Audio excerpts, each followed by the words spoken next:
Ban đầu tất cả chỉ là bóng tối, và rồi một vụ nổ xảy ra mang đến sự xuất hiện vĩnh cửu của thời gian, không gian và cả vật chất. Giờ đây, chúng ta sẽ tìm hiểu sâu hơn nữa, vượt ra ngoài giới hạn sự tồn tại của chúng ta, tại một nơi mà ta thường gọi là vũ trụ. Gió mặt trời, tia vũ trụ và bức xạ cực tím. Đó là những thế lực từ ngoài không gian có ảnh hưởng tới đời sống hàng ngày của chúng ta. Và hầu hết mọi người đều không hề biết đến chúng.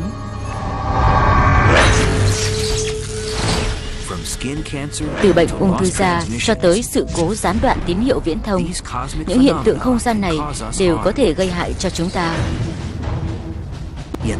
Tuy nhiên, chúng cũng khiến chúng ta sững sờ bằng vẻ đẹp của bình minh và sự rực rỡ của những ngôi sao băng.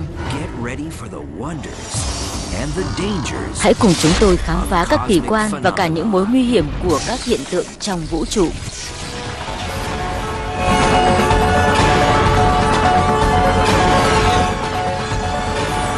Khám phá vũ trụ, các hiện tượng trong tự nhiên.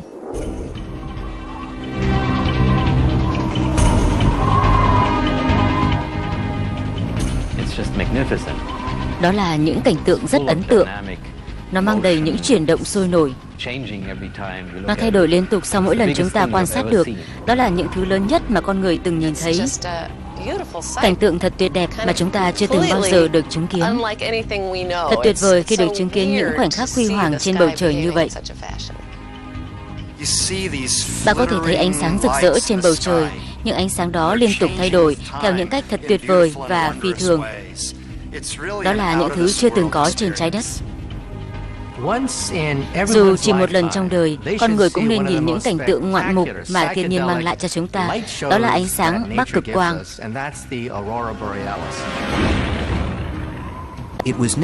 Nó được đặt tên theo tên nữ thần dạng đông trong thần thoại La Mã và thần gió Bắc trong thần thoại Hy Lạp.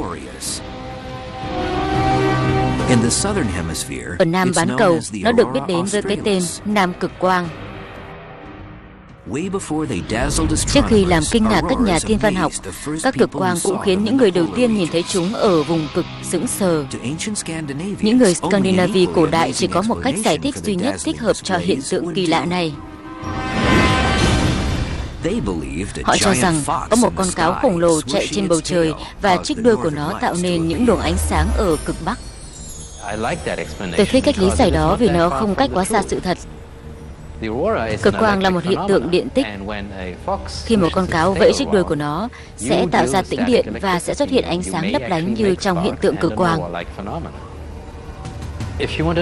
Nếu muốn tìm hiểu nguyên nhân của cực quang, bạn phải bắt đầu từ mặt trời.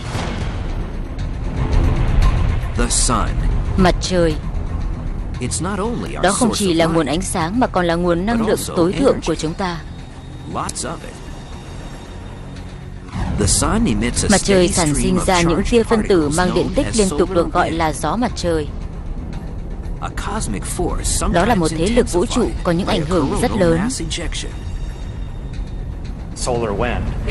Gió mặt trời có thể liên tục tạo ra những quầng sáng ở phía ngoài của bầu khí quyển.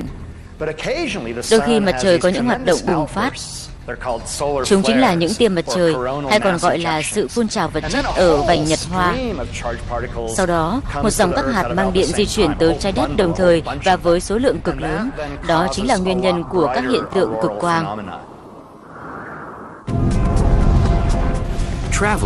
Di chuyển với vận tốc 1207 km/h, gió mặt trời mất khoảng 2 ngày để tới được từ trường trái đất.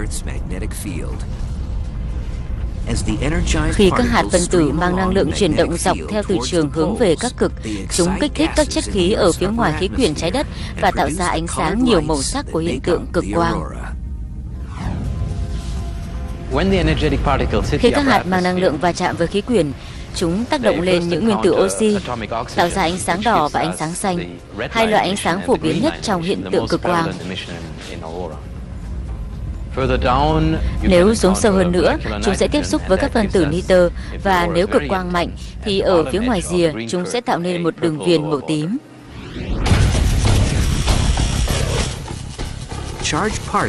Các phân tử mang điện tích tương tác với chất khí và tạo ra các màu sáng. Hiện tượng cực quang gần giống với hoạt động của đèn neon vậy. Nguyên lý hoạt động của đèn neon là đưa một ít khí trơ vào trong một ống áp suất thấp, sau đó phóng điện khoảng 3.000 hoặc 4.000V, thậm chí là 15.000V hóa chất khí rồi nhờ huỳnh quang biến đổi thành ánh sáng mắt người nhìn thấy được.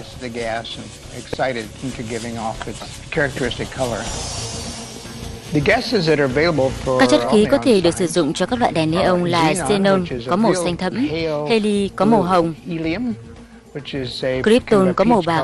Đó không phải là chất có trên trái đất. Argon có màu xanh nhạt pha đỏ, và cuối cùng là neon có màu sáng nhất, đặc biệt là trong những đêm mưa.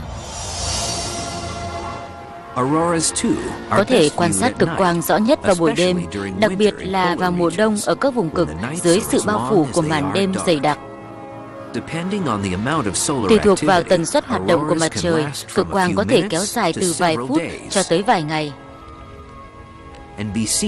Chúng ta có thể quan sát cực quang không chỉ gần các vùng cực mà đôi khi còn ở những vĩ độ thấp hơn. Cách đây vài năm, vào năm 2003, chúng ta đã chứng kiến một cơn bão thế kỷ, cơn bão từ lớn nhất trong 100 năm nay. Đi kèm với cơn bão là một cực quang lớn. Mọi người ở thủ đô Washington có thể thấy cực quang. Những người ở Địa Trung Hải cũng quan sát được. Đó là những nơi thường không thể quan sát cực quang. Một trong những hiện tượng cực quang lớn nhất mà chúng ta đã biết xảy ra vào giữa thế kỷ 19. Có thể quan sát hiện tượng này từ quần đảo Hawaii và những nơi khác ở Nam Thái Bình Dương. Đó là cực quang lớn nhất mà con người ghi nhận được.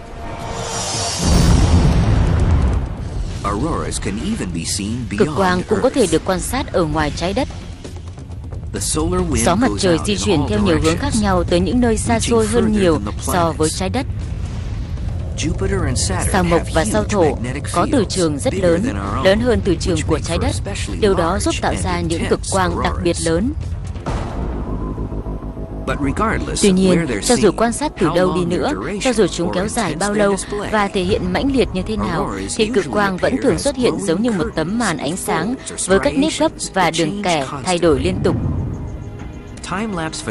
Những bức ảnh tốc độ cao đã làm tăng hiệu ứng của ánh sáng. Những đặc điểm này đã làm tăng thêm vẻ đẹp và sự bí ẩn của cực quang. Hình dạng của cực quang và những chuyển động của chúng cùng với những tia, đường xoắn hoặc xoáy tròn ốc cũng là một chủ đề nghiên cứu của khoa học. Chúng ta vẫn chưa thực sự hiểu được tất cả những điều đó.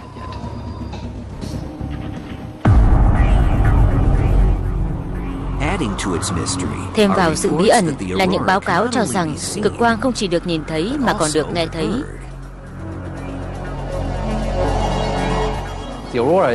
Cực quang cách chúng ta khoảng từ 96 km đến 160 km và âm thanh của chúng phải mất vài phút mới tới được chỗ chúng ta. Một số người khẳng định rằng họ nghe thấy âm thanh đồng thời với việc nhìn thấy cực quang. Có thể một cơ chế bí ẩn nào đó khiến con người nghĩ rằng họ nghe thấy thứ gì đó liên quan tới cực quang. Vẫn chưa có ai đưa ra lời giải thích về điều này và một số người vẫn đang tiếp tục đi tìm câu trả lời.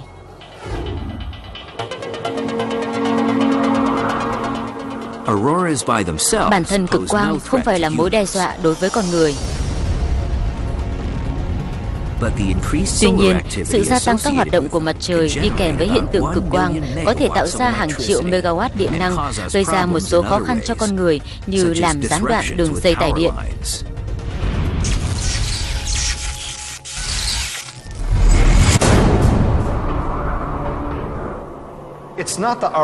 Không chỉ cực quang có thể gây ra vấn đề đối với tuyến đường cung cấp điện năng cho con người. Chính các phân tử mang điện tích phát xuất từ mặt trời cũng có thể gây ra những tác hại tương tự. Đó là một sự khác biệt quan trọng. Chính sự gia tăng hoạt động và sự vận động của các phân tử mang điện tích đã tạo ra hiện tượng cực quang. Chúng cũng tương tác với bất kỳ thứ gì mang điện tích hoặc có tử tính. Sau đó, những phân tử mang điện tích này có thể làm gián đoạn tuyến truyền tải điện năng, sóng vệ tinh hay sóng viễn thông. Bất kỳ những gì bạn sử dụng mang điện tích hoặc từ tính để vận hành các cỗ máy đều sẽ bị gián đoạn ngay khi hiện tượng cực quang xuất hiện.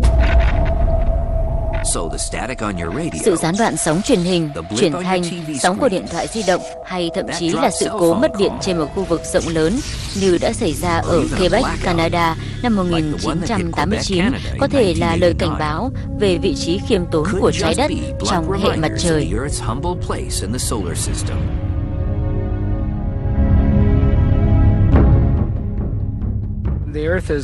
Trái đất chỉ là một hành tinh quay xung quanh mặt trời, và mặt trời có bầu khí quyển có thể bao trùm cả trái đất. Vì thế, trái đất nằm ở khu vực phía ngoài trong khí quyển của mặt trời. Những gì mặt trời làm và tác động đến rìa phía ngoài của khí quyển chắc chắn sẽ ảnh hưởng tới trái đất. Vì thế, nó sẽ ảnh hưởng tới các hệ thống công nghệ mà con người sử dụng. Cho dù cực quang chỉ là tác động một mặt trong quá trình tương tác giữa mặt trời và trái đất, nhưng chúng cũng giúp chúng ta hiểu biết nhiều hơn về vũ trụ. Cực quang là hàn thử biểu đang hoạt động của rìa phía ngoài khí quyển, và từ trường trái đất trong quá trình tương tác với gió có nguồn gốc từ mặt trời. Chúng ta có thể sử dụng cực quang như một công cụ nghiên cứu mà tự nhiên mang lại cho con người để hiểu biết nhiều hơn về những gì đang diễn ra ngoài vũ trụ.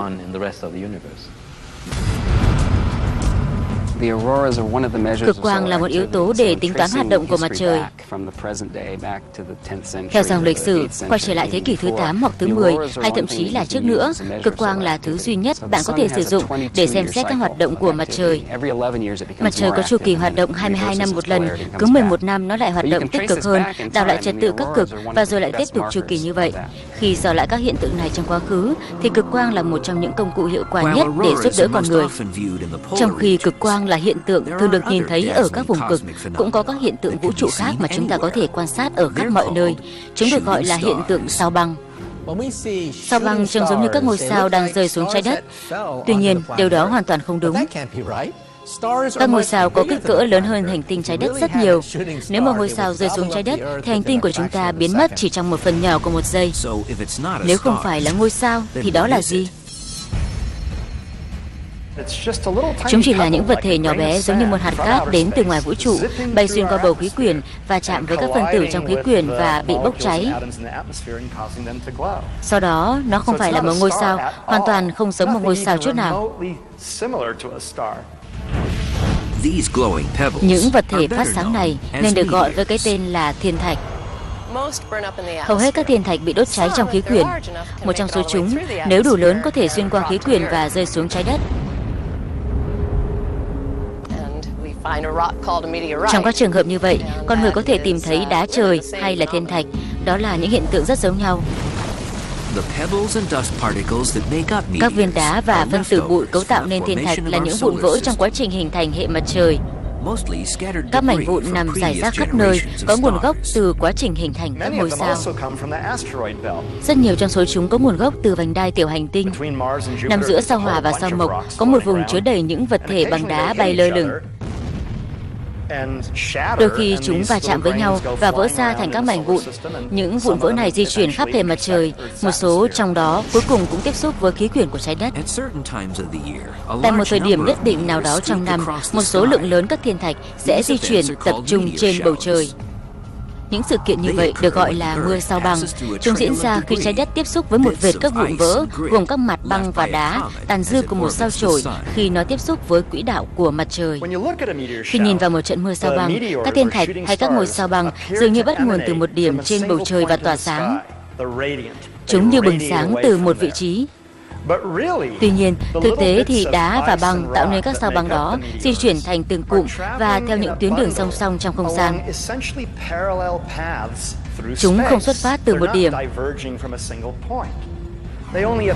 Chúng có vẻ như tỏa rộng ra vì góc nhìn của bạn cách đó quá xa. Chính vì thế, có vẻ như chúng xuất phát từ một điểm ảo.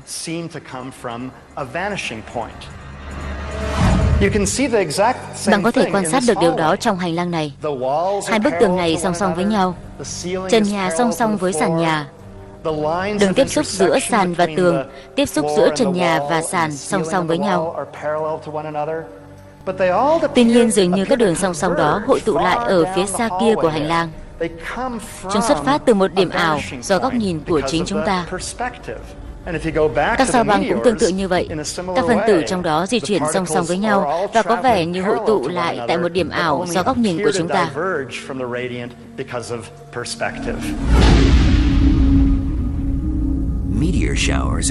Mưa sao băng được đặt tên theo tên của chòm sao mà chúng xuất phát từ đó, cho dù chúng không hề có mối liên quan với các ngôi sao trong chòm sao đó. Mưa sao băng sư tử lưu tinh được đặt tên theo tên chòm sao sư tử là một trong những hiện tượng tuyệt vời nhất từng được ghi nhận lại. Sự kiện diễn ra năm 1833 theo một số tính toán đã tập trung tới hơn 200.000 thiên thạch trong thời gian 1 giờ. Một số người quan sát nghĩ rằng thế giới đã tới ngày tận thế. Tuy nhiên, đó mới chỉ là sự bắt đầu. Trong những năm gần đây, các hiện tượng thiên văn mới xuất hiện đã gây nhiều sửng sốt hơn so với những trận mưa sao băng. Chúng tỏa ra những màu sắc tuyệt đẹp với tốc độ ánh sáng. Chỉ cần nháy mắt là bạn đã bỏ lỡ hiện tượng này.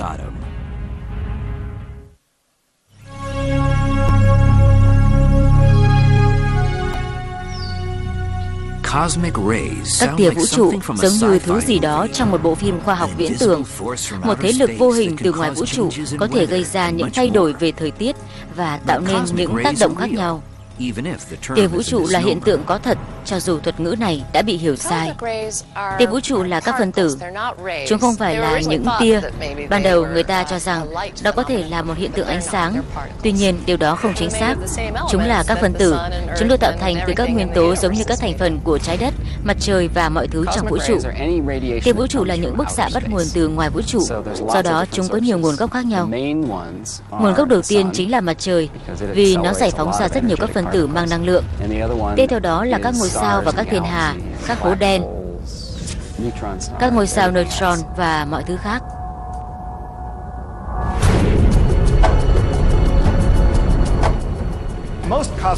Hầu hết các tia vũ trụ đều không mang nhiều năng lượng theo tiêu chuẩn của trái đất.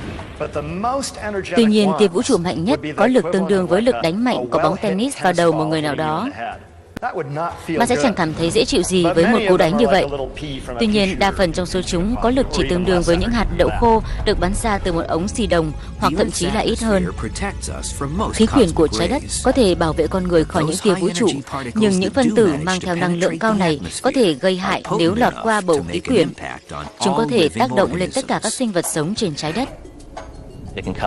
Chúng có thể gây ra sự biến đổi trong ADN. Đó là một trong những cách giải thích hợp lý về tính di truyền gen trong một số loài. Các tia vũ trụ tác động khiến cho ADN thay đổi và dẫn tới sự đa dạng trong sự sống của một loài.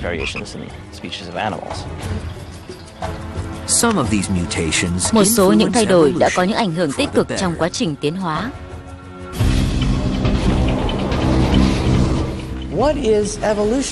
Vậy tiến hóa là gì? Nó dựa trên lý thuyết rằng gen của một loài có thể thay đổi dần dần từ thế hệ này qua thế hệ khác, giúp loài đó thích nghi hơn đối với những thay đổi trên trái đất.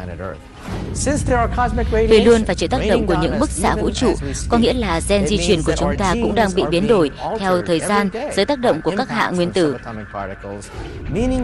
Điều đó cũng có nghĩa là chúng ta có thể thích nghi tốt hơn với những thay đổi trong điều kiện sống với sự trợ giúp của các tia vũ trụ.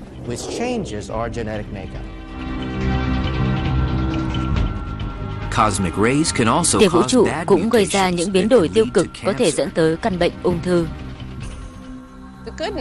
Tin tốt là cho dù có tới hàng ngàn tia vũ trụ xuyên qua cơ thể chúng ta mỗi giây, thì chúng cũng quá nhỏ nên không có khả năng làm rối loạn các chuỗi ADN và gây nên bệnh ung thư.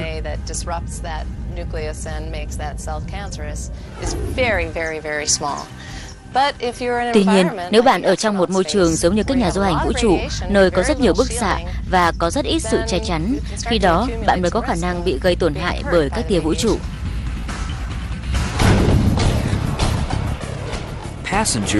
Các hành khách trên những chuyến bay xuyên qua vùng cực cũng phải chịu rủi ro do sự phơi nhiễm trước các tia vũ trụ.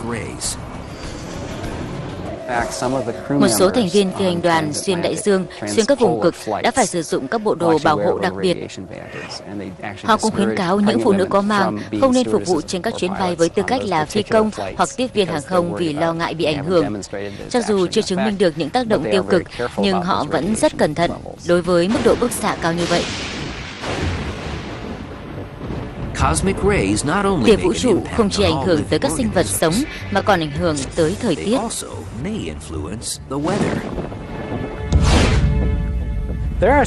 Có một số giả thuyết cho rằng các tia vũ trụ có thể là một trong những nguyên nhân gây nên các cơn bão lớn hay những vụ sét đánh, bởi vì chúng tạo ra các tuyến ion hóa trong khí quyển giúp các tia sét dễ dàng đi qua.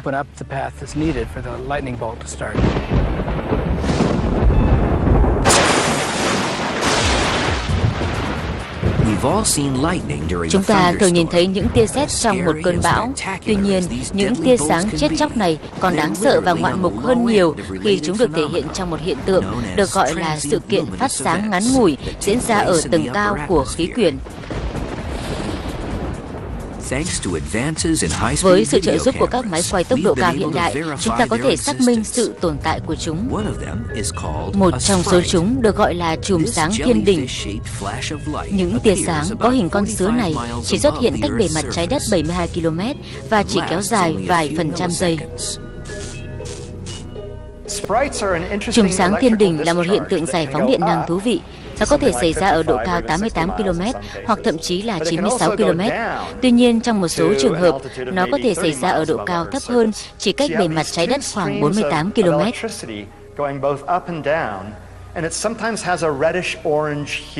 Chúng ta có hai dòng điện đi lên và đi xuống. Chúng có màu đỏ cam do sự vận động của các phân tử nitơ trong khí quyển. Một hiện tượng khác gần đây mới được khám phá là sét dị hình Elves. Tuy vậy, chúng không phải là các nhân vật tưởng tượng trong truyện cổ tích. Đó là một thuật ngữ giải thích quá trình năng lượng được giải phóng và phát ra ánh sáng trong một khu vực có đường kính khoảng 402 km.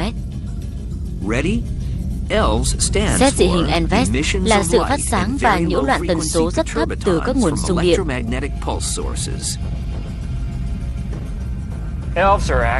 Sét dị hình Elves thực chất là một loại chùm sáng thiên đình. Khác biệt giữa sét dị hình Elves và chùm sáng thiên đình là sét dị hình tồn tại trong một khoảng thời gian ngắn hơn. Vì vậy, cách duy nhất để quan sát được sét dị hình là sử dụng các máy quay rất tinh vi. Tuy vậy, khả năng thu được nó cũng rất thấp. Không thể quan sát sét dị hình Elves bằng mắt thường vì đó là hiện tượng bùng phát năng lượng trong một khoảng thời gian cực ngắn. Ở gần trái đất có một hiện tượng giải phóng năng lượng đặc biệt khác, đó là sét dị hình xanh. Sét dị hình xanh thường hình thành phía trên các đám mây bão. Nó giống như một ngôi sao băng và di chuyển trong tầng điện ly cách mặt đất khoảng từ 16 km đến 48 km. Thông thường, sét dị hình xanh giống như một cột ánh sáng màu xanh. Màu sắc của nó được tạo nên nhờ dòng điện chạy qua các phân tử nitơ bị ion hóa.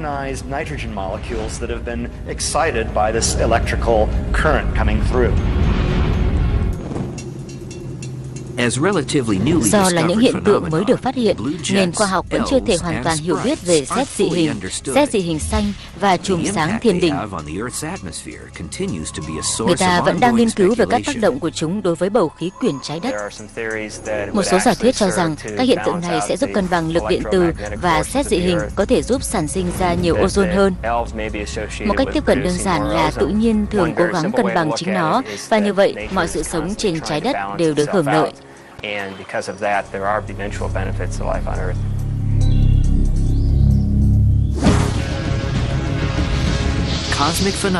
Các hiện tượng vũ trụ không chỉ ảnh hưởng tới thời tiết mà còn tới các loài thực vật và động vật. Nếu không có sự tương tác của chúng với mặt trời thì sự sống sẽ rơi vào tình trạng hỗn loạn.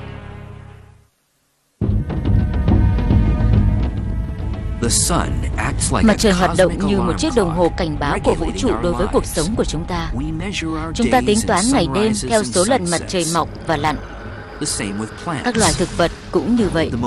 Từ những loài hoa tinh tế nhất cho tới những cây thân gỗ cao nhất đều dựa vào các thế lực vũ trụ để phát triển. Một ví dụ rõ ràng nhất là quá trình đơm hoa kết trái. Một số loài cây là cây lưu niên, số khác lại là giống ngắn ngày. Các loài cây lưu niên cảm nhận được thời gian mặt trời chiếu sáng dài hơn vào ban ngày trong mùa xuân. Những cây ngắn ngày cảm nhận được thời gian chiếu sáng của mặt trời bị thu hẹp lại vào mùa đông.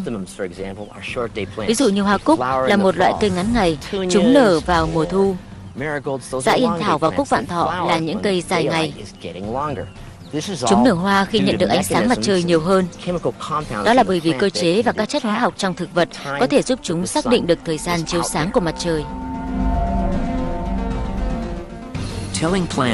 Giúp các loài thực vật xác định thời gian nở hoa chỉ là một cách tác động mà mặt trời ảnh hưởng lên toàn bộ sự sống. Một cách khác là vai trò của mặt trời trong một quá trình được gọi là quang hợp. Nếu không có những sự tương tác với vũ trụ như vậy, các loài thực vật sẽ chết và con người cũng vậy. Quang hợp cũng giống như hoạt động của các phân tử trong mặt trời. Về cơ bản, thực vật thu nhận năng lượng mặt trời và chuyển hóa chúng thành loại năng lượng giúp thực vật phát triển. Chất diệp lục, loại chất có trên lá cây, giúp các loài thực vật hấp thụ ánh sáng mặt trời để bắt đầu quá trình quang hợp. Sắc tố quan trọng nhất của diệp lục chứa một nguyên tử magie nằm ở trung tâm, được bao quanh bởi các phân tử carbon nhỏ hơn. Nhiệm vụ của phân tử này là hấp thụ năng lượng ánh sáng và chuyển hóa chúng thành năng lượng mà thực vật có thể sử dụng được.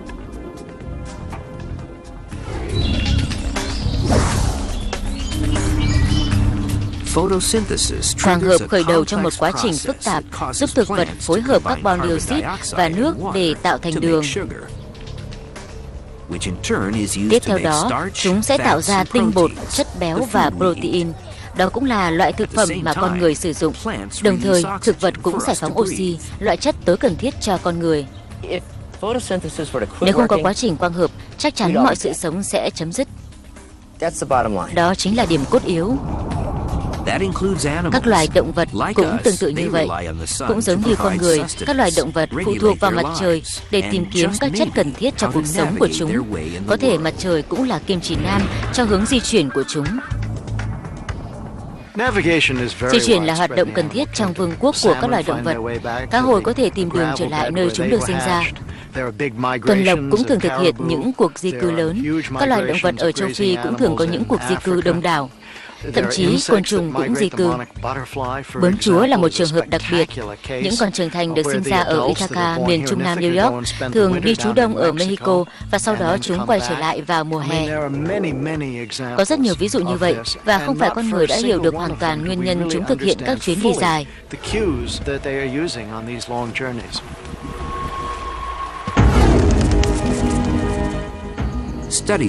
Các nghiên cứu khoa học cũng đã đưa ra một số manh mối về bí ẩn di chuyển của các loài động vật. Rất nhiều loài sử dụng mặt trời để xác định hướng đi.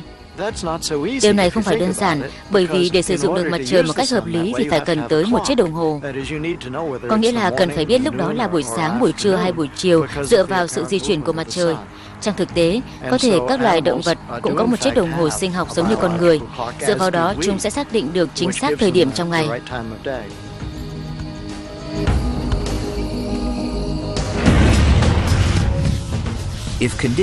Nếu không lấy được mặt trời làm vật chuẩn, một số loài động vật đã chuyển sang từ trường trái đất, một thế lực có nguồn gốc từ sâu trong phần lõi nóng chảy của hành tinh xanh. Từ trường không chỉ cung cấp thông tin về hướng mà còn cả về vị trí. Mọi nơi trên trái đất đều có đặc điểm từ trường riêng biệt. Nếu một loài động vật kém nhạy cảm, chúng có thể sử dụng từ trường trái đất để xác định vị trí hiện tại trong mối tương quan với quê nhà của chúng bằng cách so sánh sự khác biệt từ trường ở các khu vực khác nhau. Khó khăn trong việc sử dụng từ trường trái đất để xác định vị trí là từ trường luôn thay đổi. Từ trường thay đổi từ ngày sang đêm. Từ trường cũng thay đổi do trữ lượng sắt nằm dưới đất hay còn gọi là dị từ. Từ trường cũng thay đổi do các vết đen của mặt trời tác động lên nó. Tất cả những thay đổi này có nghĩa là từ trường hoàn toàn không ổn định. Tuy nhiên, dường như nhiều loại động vật vẫn có khả năng tận dụng được nó để xác định phương hướng.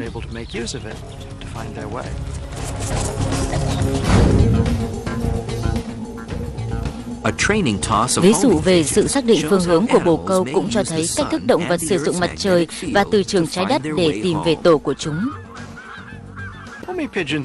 Bồ câu đã được nuôi từ rất lâu vì khả năng tìm đường rất giỏi của chúng. Chúng được nuôi trong hàng thế hệ và được dạy dỗ để trở thành những vận động viên xuất sắc. Và chúng có thể di chuyển một quãng đường rất dài.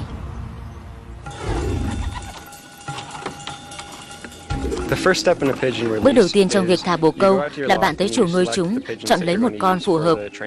Điều quan trọng là phải đảm bảo chúng có thể lực tốt, chúng càng khỏe càng tốt, và xem xét cả việc chúng muốn bay nữa.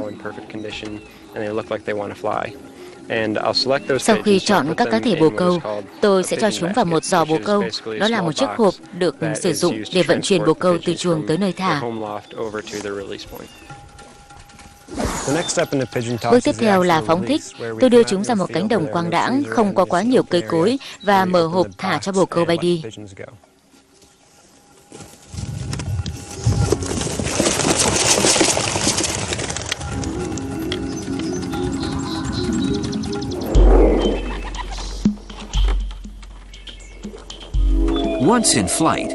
Các chuyên gia nghiên cứu cho rằng, đầu tiên bồ câu sẽ sử dụng mặt trời để định hướng, tiếp đó có thể chúng sẽ sử dụng khứu giác và từ trường để xác định chính xác chuồng của mình. Có hai giác quan mà bồ câu sử dụng để dò tìm từ trường trái đất. Một là thị giác, chính xác là võng mạc trong mắt chúng. Thứ hai là khứu giác, đó là bộ phận nằm ở trên mỏ có chứa quặng sắt từ, một loại khoáng chất có thể sử dụng để dò tìm từ trường.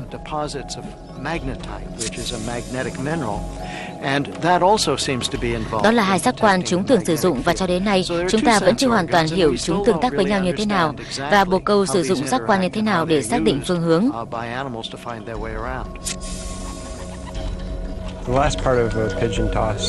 Bước cuối cùng là quay trở về, bồ câu bay về chuồng, đậu ở cửa và đi vào trong chuồng.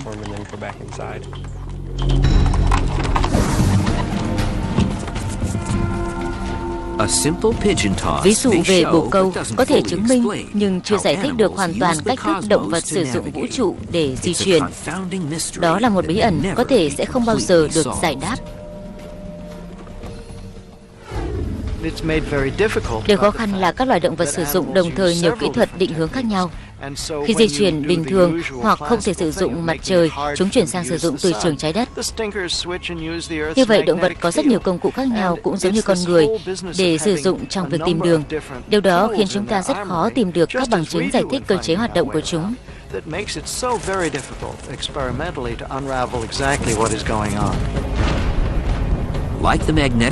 Cũng giống như từ trường, có một thế lực khác của vũ trụ cũng ảnh hưởng tới sự sống trên trái đất theo những cách thức đầy bí ẩn. Chúng ẩn giấu đằng sau ánh sáng ban ngày nhưng không hề trốn tránh chúng ta. Nếu phớt lờ chúng, bạn sẽ bị đốt cháy hoặc thậm chí tồi tệ hơn.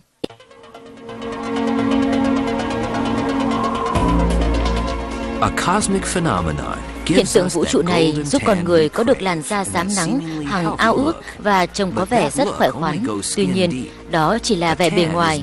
Làn da rám nắng được tạo nên từ những tia nắng mặt trời có tiềm ẩn chết chóc. Đó là các tia UV hay còn gọi là tia cực tím. Tia cực tím là phần quang phổ mà chúng ta không thể thấy bằng mắt thường. Chúng có rất nhiều ngoài kia và mặt trời liên tục tỏa ra các tia này. Cũng giống như các màu khác trong quang phổ, tia cực tím có những màu sắc khác nhau phụ thuộc vào bước sóng của chúng. Chúng tôi chia chúng thành 3 loại: tia cực tím A, B và C. Tia cực tím C bị ngăn chặn hầu như hoàn toàn bởi tầng ozone. Tia cực tím B lọt một chút qua tầng ozone, và hầu như tia cực tím A lọt hoàn toàn qua tầng ozone vì nó có bước sóng gần nhất với ánh sáng nhìn thấy được. Tia UVA có khả năng gây ra ung thư da và lão hóa. Tia UVB có khả năng đốt cháy. Như vậy, tia UVB có thể gây ra cháy nắng và tia UVA có thể gây ra các vết đen hoặc các vết tàn nhang.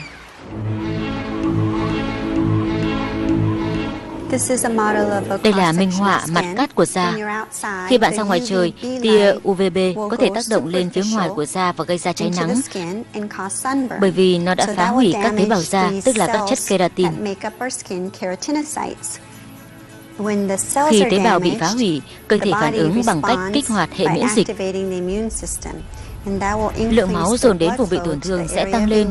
Nó sẽ kích hoạt các tế bào miễn dịch sản sinh ra các phân tử nhỏ, khiến cho vùng da trông như bị đốt cháy.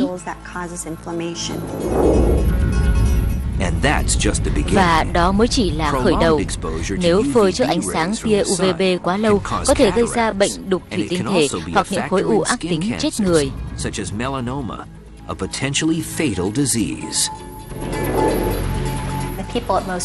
Những người gặp rủi ro cao bị mắc ung thư da do phơi nắng thường là những người có làn da sáng, những người có mắt màu sáng, những người phải sinh hoạt nhiều dưới ánh sáng mặt trời và những người không sử dụng các loại kem chống nắng. Đó là những rủi ro lớn nhất. Tuy nhiên, điểm tích cực của việc tiếp xúc với tia cực tím B là nó giúp sản sinh ra vitamin D trong da. Chúng ta có thể tạo ra vitamin D nhờ các phân tử có sẵn trong da. Bức xạ tia cực tím sẽ giúp chuyển hóa các phân tử này thành vitamin D. Đây là loại chất cần thiết để giúp xương chắc khỏe, hỗ trợ quá trình trao đổi chất canxi. Chúng ta cũng có thể lấy vitamin D qua sử dụng và hấp thụ một số loại thực phẩm. Do đó, nguồn cung vitamin D không hoàn toàn được lấy từ tia cực tím. Trong khi tia UVB tác động lên bề mặt da, thì tia UVA thấm sâu hơn, tạo thành những nếp nhăn mới do phơi nắng. Tia UVA thấm sâu vào trong lớp da, làm gia tăng quá trình lão hóa và phá vỡ các collagen bằng cách tăng cường enzyme. Nguyên nhân là do các collagen bị phá vỡ, khiến cấu trúc đàn hồi ở lớp da trong phần chân bì bị giảm. Đây là cấu trúc giúp làn da con người được mạnh khỏe, rắn chắc và trẻ trung.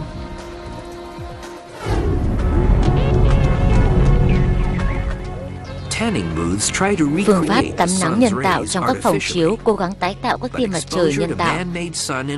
Tuy nhiên, việc phơi mình trong ánh sáng mặt trời nhân tạo có thể tiềm ẩn nhiều rủi ro hơn cả nằm dưới mặt trời thật cách đó 150 triệu km. Phòng chiếu tia có thể khiến bạn nghĩ nó có không gian an toàn hơn, các tia cực tím ở đó an toàn và ổn định hơn. Đó là suy nghĩ hoàn toàn sai lầm. Thực tế thì phòng chiếu tia sẽ cực kỳ có hại đối với da. Nguyên nhân là do bóng đèn ở đó có lượng tia cực tím A lớn hơn 90%. Những tia A này khiến da bị lão hóa và có thể gây ung thư da. Tuy nhiên, khả năng ung thư da vẫn phải tới 20 đến 30 năm sau mới xuất hiện. Rõ ràng, việc dưỡng da trong các phòng chiếu tia sẽ làm tăng nguy cơ ung thư da cho chính bạn.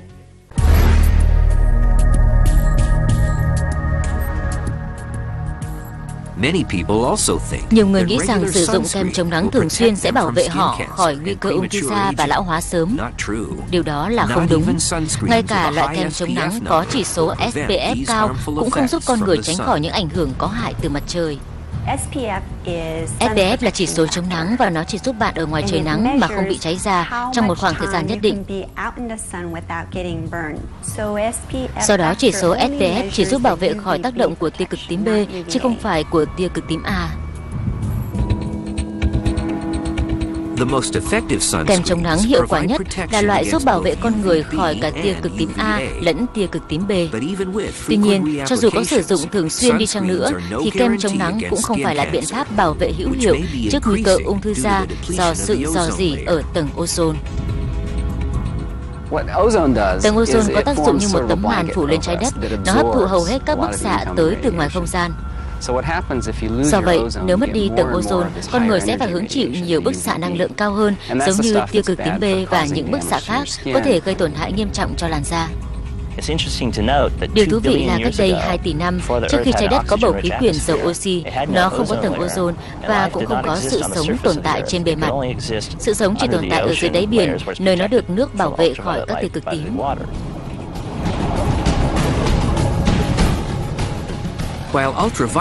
Trong khi ánh sáng cực tím là không nhìn thấy được và gây hại cho con người, thì ánh sáng nhìn thấy được của mặt trời lại là nguồn gốc của những hiệu ứng vũ trụ tuyệt đẹp.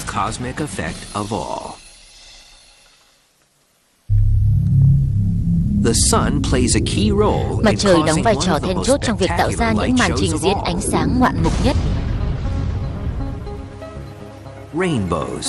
Đó là cầu vồng. Cầu vồng được hình thành khi ánh sáng mà chúng ta thường gọi là ánh sáng trắng chiếu xuyên qua những giọt nước nhỏ hình cầu, thường là những giọt nước trong những đám mây mưa. Tiếp đó, ánh sáng bị phân tán hoặc trải rộng ra thành một cầu vồng nhiều màu sắc do bị khúc xạ khi đi xuyên qua các giọt nước. Màu sắc của cầu vồng phụ thuộc vào bước sóng của ánh sáng.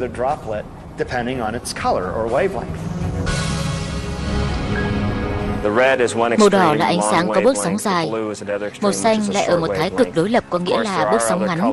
Tất nhiên là còn có các màu sắc khác nữa, có những bước sóng khác ở giữa bị khúc xạ theo các góc khác nhau.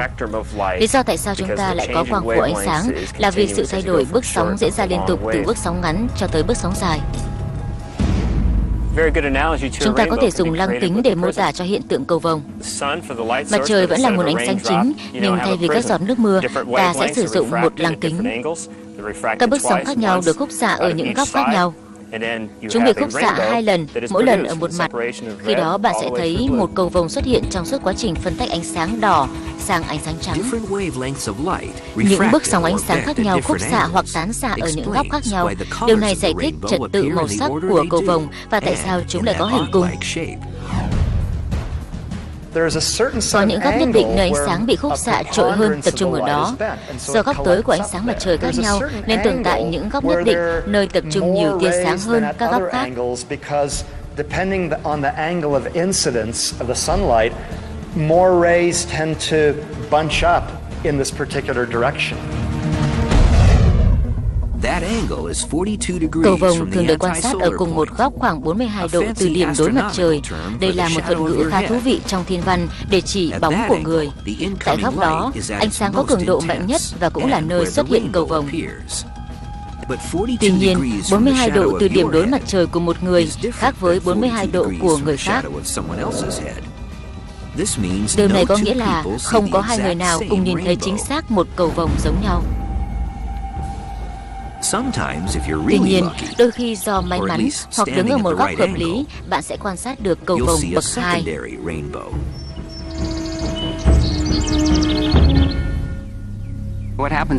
Sự nhiễu xạ xảy ra đôi khi không chỉ một lần. Khi thay đổi, tia sáng sẽ xuất hiện ở một góc khác, một góc rộng hơn.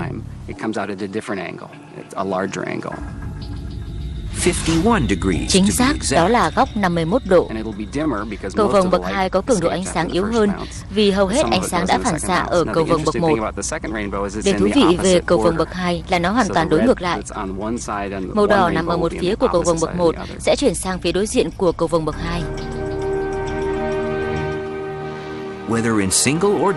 Cho dù có dạng đơn hay kép, một cầu vồng không xuất hiện tại một điểm cố định trên bầu trời. Sự xuất hiện của nó phụ thuộc vào vị trí của người quan sát và phương hướng của mặt trời. Trong ánh sáng này, người ta có thể quan sát thấy cầu vồng giống như một ảo ảnh. Đôi khi cầu vồng trở thành một ảo ảnh. Bạn không thể bước tới chạm vào nó hoặc nhặt nó lên. Nó luôn duy trì một khoảng cách ở xa bạn vì cầu vồng thực tế chỉ là một chuỗi tia sáng được quan sát bởi mắt người ở những góc khác nhau.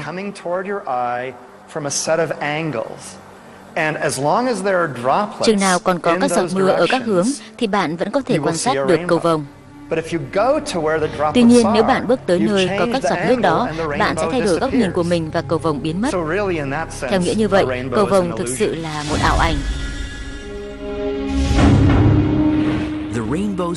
Vẻ đẹp đơn giản và nguyên lý phức tạp của cầu vồng đã mang đến cho nó những câu chuyện đầy truyền thuyết. Người Hy Lạp cổ coi đó là con đường các vị thần dùng để đi tới trái đất. Một câu chuyện truyền thuyết của người Ireland coi phía cuối cầu vồng là một kho báu không ai có thể tìm thấy được. Còn người Hindu thì tin rằng cầu vồng là cây cung của vị thần sấm chớp trong tín ngưỡng của họ.